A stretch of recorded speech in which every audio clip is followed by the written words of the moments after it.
চুদলিংপং। আমাদের এই চুদলিংপং বিষয়টা হলো আমরা যে কোনো অন্যায়ের প্রতিবাদ জানাই, সেই প্রতিবাদের ভাষা হোক আমাদের চুদলিংপং। কোনো কিছুতে তীব্র নিন্দা জানাবো, সেই তীব্র নিন্দার ভাষা হোক আমাদের চুদলিংপং। চুদলিংপং আমাদের শক্তি, চুদলিংপং আমাদের একটা বিদ্রোহের ভাষা। ভাবতে হলে হাঁকতে হবে, বলছে এক শেওড়া। অনুপ্রেরণার আরেক নাম থটস অফ লেওড়া।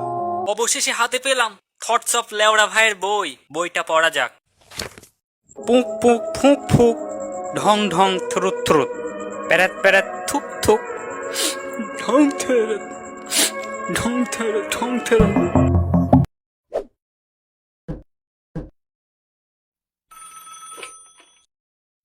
ভাই নেট নাই, কি সমস্যা? স্যার আপনার আইপি অ্যাড্রেসটা বলুন। স্যার আপনার রাউটারটি বন্ধ করে চালু করুন। ভাই হয় না তো। রাউটারের পেছনে থুতু দিয়ে কেবল লাগান। কাজ করে না। স্যার রাউটার ছাদে তোলেন, পাশার উপর নিয়ে উল্টো হয়ে থাকেন, রাউটারের উপর হিসু করেন, থাপড়ান, লিপকিস দেন, হাতু দিয়ে বাড়ি দেন। আরে ভাই হয় না তো। ওহো, স্যার আমাদের এখানেই সমস্যা, এক্ষুনি ঠিক করে দিচ্ছি।